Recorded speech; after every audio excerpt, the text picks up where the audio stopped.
کہ بچوں کی تربیت کے لیے صرف بچوں کو نصیحت کرنا ضروری نہیں ہے، پر ہمیں اپنا جائزہ لینا بھی۔ کیا ہم سب کو یہ علم ہے کہ بچوں میں اچھی عادات کہاں سے ڈیولپ ہوتی ہیں؟ بچے اچھی عادات سیکھتے کہاں سے ہیں؟ تین بڑے سورسز ہیں: گھر، اسکول اور معاشرہ۔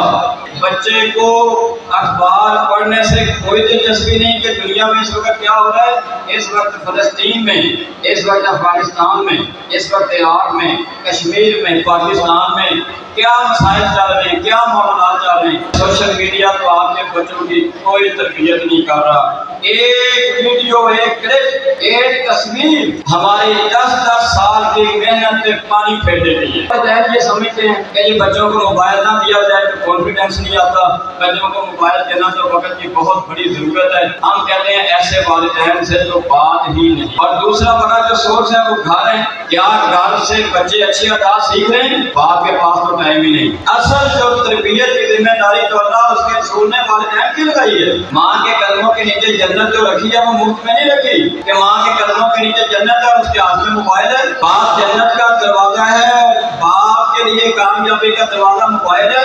ایک چیز صرف اپنے گھروں میں آپ لے آئیں اور وہ کیا ہے؟ کتاب۔ کتنے بچے آزادی سے اور کاریگری سے، اسکلفلی، بڑی مہارت سے موبائل چلاتے ہیں۔ کتنے بچے ہیں، کتنے گھر ایسے ہیں جہاں بچے اتنے شوق سے ہی قرآن کی کہانیوں کی کتابیں ان کے گھروں میں موجود ہیں۔ اپنے گھروں میں لائبریری بنا لیجیے، کتابیں گھروں سے ختم کر دی گئی ہیں۔ قرآن کا ترجمہ نہیں آتا والدین کو، بچوں کو نہیں آتا۔ زندگی کی بات ہے، مسلمانوں کے گھروں میں کتابیں نہیں۔ والدین اکثر یہ بھی شکوہ کرتے ہیں بچوں کا آپس میں اچھا بیہیویئر نہیں ہے، بچوں میں آپس میں محبت نہیں ہے، بچے آپس میں لڑتے بہت ہیں، بچوں میں آپس میں بہن بھائیوں میں بغض اور جھگڑالو رویہ ہے۔ کیا سارے بہن بھائی اور والدین جب ممکن ہو کھانا اکٹھے بیٹھ کر کھاتے ہیں؟ ہر بچے کا برتن الگ۔ نبی صلی اللہ علیہ وسلم نے جو ارشاد فرمایا جب بچے 10 سال کے ہو جائیں تو ان کے بستر الگ کر دو، بہن بھائی اکٹھے نہیں سوئیں گے، 2 بھائی ایک بستر میں اکٹھے نہیں سوئیں گے۔ ہم نے اس حدیث پر عمل نہیں کیا، ہم نے برتن الگ کر دیے۔ گھر میں برتن کم کر دیجیے، سارے مل کر کھانا کھائیے، کھانا کھانے کی عادت ڈالیں، بہن بھائی ایک دوسرے کا جوٹا کھائیں۔ آپ نے بچوں کو بچپن سے پیسوں پر لگا دیا ہے تو آپ اس کو بچوں کی پہنچ میں کیجیے۔